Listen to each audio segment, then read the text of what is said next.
Hello students, this is the part 3 for the chapter market forms.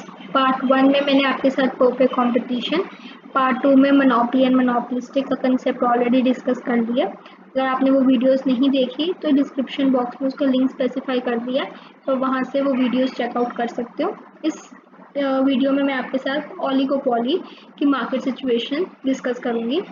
जैसे मैंने पिछली videos में भी आपके साथ पहले मार्केट का मीनिंग डिस्कस किया है, तो उसी तरीके से मैं इस वीडियो में भी आपको मार्केट का मीनिंग बताऊंगी। बेसिकली मार्केट एक वो प्लेटफॉर्म है जहाँ पे बायर्स एंड सेलर्स इकट्ठे आके गुड्स को बाय और सेल करते हैं। ठीक है, तो हम फॉर्म्स ऑफ मार्केट अब देखते हैं। देखो, फॉर्म्स ऑफ मार्केट में हमने मार्केट स्ट्रक्चर्स को दो पार्ट्स में डिवाइड किया है। एक है परफेक्ट कंपटीशन, दूसरा है इम्परफेक्ट कंपटीशन। इम्परफेक्ट कंपटीशन में अब हम इस वीडियो में ओलिगोपोली की मार्केट सिचुएशन डिस्कस करेंगे, क्योंकि बाकी सारी हम ऑलरेडी पहले से कर चुके हैं। तो ओलिगोपोली मार्केट सिचुएशन क्या होती है वो हम देखते हैं।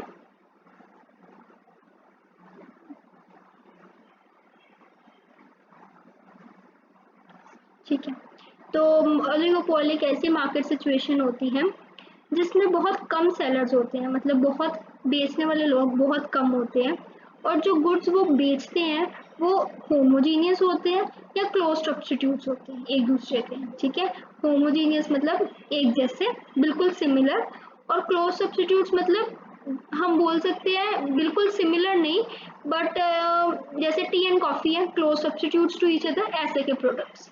ऐसे की जो मार्केट सिचुएशन है उसको क्या कहते हैं, ओलिगोपोली। और जो price output policy of one firm होती है वो दूसरे फर्म को इफेक्ट नहीं करती। ठीक है, तो ये क्या है market situation? It is a market situation in which there are few sellers, बहुत कम बेचने वाले लोग होते हैं, दैट सेल होमोजीनियस और close substitutes. The price output policy of one firm, एक फर्म की जो प्राइस आउटपुट पॉलिसी है, does not effect the price output policy of other sellers, दूसरे सेलर्स के वो इफेक्ट नहीं करती। एक जो फर्म की प्राइस आउटपुट पॉलिसी है वो दूसरे फर्म को एक्चुअली इफेक्ट नहीं करती किसी भी एंगल से। उस मार्केट सिचुएशन को क्या कहते हैं हम, ओलिगोपोली की मार्केट सिचुएशन। ठीक है, इस मार्केट सिचुएशन के कुछ फीचर्स हैं वो हम डिस्कस करते हैं। पहला फीचर है few sellers and large number of buyers. ये डेफिनेशन से ही क्लियर होता है कि ये मार्केट सिचुएशन एक ऐसी मार्केट सिचुएशन है जिसमें बेचने वाले लोग बहुत कम हैं और खरीदने वाले लोग पर बहुत ज़्यादा है। जैसे मैं एग्जांपल आपको दे सकती हूँ, इंडिया में ऑटोमोबाइल सेक्टर, सीमेंट सेक्टर या स्टील सेक्टर। ठीक है, इसमें जो सेल मतलब बेचने वाले लोग हैं वो बहुत कम है, पर खरीदने वाले लोग की जो गिनती है वो बहुत ज़्यादा है। ठीक है, तो इस कारण से हम बोल सकते हैं कि ये तीन सेक्टर जो है, automobile, cement and steel industry, ये ओलिगोपोली की मार्केट सिचुएशन में आते हैं। दूसरा है इसका feature non price competition. Non price competition का क्या मतलब है? It refers non price competition refers to competing with other firms by offering gifts, extra products without reducing the prices। मतलब कि ये ओलिगोपोली मार्केट सिचुएशन में जो सेलर्स होते हैं वो एक दूसरे के साथ compete करते हैं, बट प्राइजेस के बेसिस पे compete नहीं करते। वो on the basis of gifts, offers, grants जो वो अपने कस्टमर्स को देते हैं उसके बेसिस पे एक दूसरे के साथ compete करते हैं। मतलब प्राइजेस जो होते हैं ऑलमोस्ट सभी फर्म्स के एक ऑलमोस्ट सिमिलर ही होते हैं, पर एक दूसरे के साथ अगर उन्होंने compete करना, कंपटीशन, तो ऑब्वियसली अगर प्रोड्यूसर्स जो हैं वो एक जैसे प्रोडक्ट्स प्रोड्यूस कर रहे हैं तो कंपटीशन तो ऑब्वियसली होएगा। तो कंपटीशन किसके बेसिस पे होता है? कंपटीशन होता है on the basis of gifts, grants, इनके बेसिस पे होता है। क्योंकि जैसे एग्जांपल मैं आपको दे सकती हूँ, जैसे फॉर एग्जांपल सोप में आप ज़्यादातर देख सकते हो ये चीज़, नॉन प्राइस कंपटीशन की ऑफर्स काफ़ी होती है। जैसे वो कहते हैं by one get one free, ऐसे की जो सिचुएशन होती है उसको हम कहते हैं non price competition. Barriers to the entry and exit of the firm. इस मार्केट सिचुएशन में क्या होता है, बैरियर्स मतलब रिस्ट्रिक्शंस लगाई जाती है एंट्री और एग्जिट ऑफ द फर्म, मतलब कोई भी फर्म हम नहीं कह सकते कोई भी फर्म एंटर कर जाएंगी और कोई भी फर्म एग्जिट कर सकती है, ऐसा नहीं होता क्योंकि इस मार्केट सिचुएशन में काफ़ी ऐसी रिस्ट्रिक्शंस लगाई जाती है जिसके कारण एंट्री और एग्जिट के ऊपर डिफिकल्टी होती है, जिसके कारण एंट्री और एग्जिट जब डिफिकल्ट हो जाती है जिसके कारण इस मार्केट सिचुएशन में लॉन्ग रन में जो फर्म्स होती हैं उनको नॉर्मल प्रॉफिट्स अर्न करते हुए। फोर्थ फीचर है सेलिंग कॉस्ट। सेलिंग कॉस्ट क्या होती है actually? Advertisement cost. Oligopoly market situation में सेलिंग कॉस्ट फीचर एग्जिस्ट करता है। बेसिकली प्रोडक्ट्स को सेल करने के लिए या कस्टमर्स को प्रोडक्ट्स के बारे में अवेयर करने के लिए जो प्रोड्यूसर्स होते हैं वो सेलिंग कॉस्ट इनकर करते हैं, मतलब एडवर्टाइजमेंट कॉस्ट इनकर करते हैं ताकि वो उनको अट्रैक्ट कर सके उनके प्रोडक्ट्स को खरीदने की तरफ। फिफ्थ फीचर है इसका नेचर ऑफ प्रोडक्ट्स।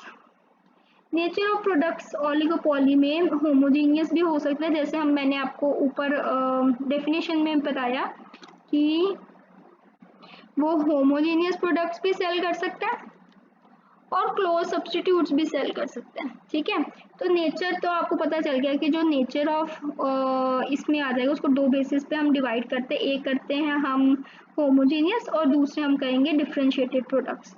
ठीक है, अब अगर मैंने होमोजीनियस की एग्जांपल देनी है तो मैं एग्जांपल दे दूंगी सीमेंट इंडस्ट्री की, और अगर मैंने डिफरेंशिएटेड प्रोडक्ट्स की एग्जांपल देनी है तो मैं दे दूंगी ऑटोमोबाइल इंडस्ट्री की। ठीक है, तो लास्ट हमारा है ARMR कर्व, वो अनडिटर्मिन्ड होता है, उसको हम डिटरमाइन नहीं कर सकते। ठीक है, चेंज प्राइजेस ऐसे चेंज होते हैं कि मतलब प्राइस एक फर्म के प्राइजेस दूसरे फर्म के प्राइजेस को इम्पैक्ट नहीं करते, जिसके कारण ARMR कर्व इस मार्केट सिचुएशन में डिटरमाइन नहीं कर सकता। ठीक है, ये मैंने ऊपर भी लिखी है लाइन कि price output policy of one firm does not affect the price output policy of other sellers। एक सेलर के दूसरे सेलर के साथ प्राइस आउटपुट पॉलिसी डिपेंड नहीं करती, जिसके कारण ARMR कर्व इस मार्केट सिचुएशन में अनडिटर्मिन्ड रह जाता है, हम नहीं डिटरमाइन कर सकते।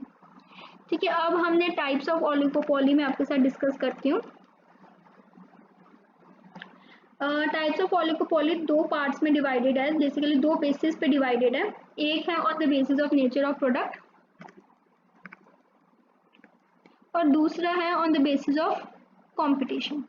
ठीक है, तो पहला है on the basis of nature of product, आपके साथ डिस्कस करते हैं। पहला है परफेक्ट ओलिगोपोली, दूसरा है इम्परफेक्ट ओलिगोपोली। जिस ओलिगोपोली में होमोजेनियस प्रोडक्ट्स प्रोड्यूस किए जाते हैं उसको कहते हैं परफेक्ट ओलिगोपोली। ये मैंने आपके साथ नेचर ऑफ प्रोडक्ट में भी डिस्कस किया पार्ट, एग्जाम्पल सीमेंट इंडस्ट्री। जिस ओलिगोपोली में जो फर्म्स है गुड्स को प्रोड्यूस करती है on the basis of different, मतलब गुड्स प्रोड्यूस करती है, डिफरेंशिएटेड प्रोडक्ट्स प्रोड्यूस करती है, उसको कहते हैं imperfect oligopoly, for example automobile industry. अब हम करेंगे on the basis of competition. Competition में ओलिगोपोली दो पार्ट्स में डिवाइडेड है, collusive oligopoly, non collusive oligopoly. Collusive oligopoly में क्या होता है? It is a form of market in which there are few sellers, बहुत कम सेलर्स होते हैं in the market and all agree to avoid competition through an agreement. मतलब जो फर्म्स होते हैं बड़े कम होते हैं और जो सारे फर्म्स होते हैं जो इस ओलिगोपोली में एग्जिस्ट करते हैं वो डिसाइड करते हैं कि वो इस तरीके से मार्केट में एग्जिस्ट करेंगे कि वो एक दूसरे के साथ compete नहीं करेंगे, वो ऐसी एग्रीमेंट्स कर लेते हैं कि वो एक दूसरे के साथ compete नहीं करते। ठीक है, उसको कहते हैं क्लोसिव ओलिगोपोली। नॉन क्लोसिव ओलिगोपोली ऐसी मार्केट सिचुएशन है जिसमें फर्म्स तो गिनी चुनी होती, फ्यू फर्म्स ही होती हैं in the market, but there exist cut throat competition, पर उनके बीच में कट थ्रोट बहुत जबरदस्त कॉम्पिटिशन होता है। ठीक है, तो वैसे ओलिगोपोली को क्या कहते हैं? Non collusive oligopoly. मैं दोबारा से आपको बता देती हूँ, टाइप्स ऑफ ओलिगोपोली दो पार्ट्स में डिवाइडेड है, एक है नेचर ऑफ प्रोडक्ट, एक है on the basis of competition. Nature में परफेक्ट आते हैं, परफेक्ट ओलिगोपोली और इम्परफेक्ट ओलिगोपोली। परफेक्ट में ऐसी फॉर्म्स आती हैं जो कि होमोजीनियस प्रोडक्ट्स प्रोड्यूस करते हैं, इम्परफेक्ट में ऐसे होते हैं जो कि डिफरेंशिएटेड प्रोडक्ट्स प्रोड्यूस करते हैं। On the basis of competition में एक आता है क्लोसिव ओलिगोपोली, कहते हैं non collusive oligopoly. Collusive oligopoly में ऐसी फर्म्स आते हैं जो कि डिसाइड करते हैं कि हम कंपटीशन नहीं करेंगे, ऐसी एग्रीमेंट्स के साथ डिसाइड करते हैं, कुछ एग्रीमेंट्स के थ्रू डिसाइड करते हैं कि हम कंपटीशन नहीं करेंगे। पर नॉन क्लोसिव ओलिगोपोली में कुछ ऐसी फर्म्स आती है जो कि एक दूसरे के साथ कंपटीशन, कट थ्रोट कंपटीशन करती है। ठीक है, ये सारा कंसेप्ट था ओलिगोपोली का। अगर आपको ओलिगोपोली का कंसेप्ट समझ लगा तो please click on the like button and do subscribe my channel and share it among your friends. अगर आपकी कोई भी सजेशन है तो you can write in the comment section. Even अगर आपकी कोई प्रॉब्लम है इस टॉपिक के रिगार्डिंग तो आप उसको भी कमेंट सेक्शन में लिख सकते हो। जिससे एक्चुअली मोटिवेट्स में मुझे आइडिया होता है कि आपको समझ लग रही है कि नहीं, इससे मुझे मोटिवेशन मिलती है कि मैं और भी वीडियोस बनाऊँ on different concept of economics. अगर आपको लगता है कि कोई स्पेसिफिक वीडियो आप चाहते हो इकोनॉमिक्स के कंसेप्ट के रिगार्डिंग तो आप उसको डिस्क्रिप्शन बॉक्स में लिख सकते हो। That's all for today. Thank you for now.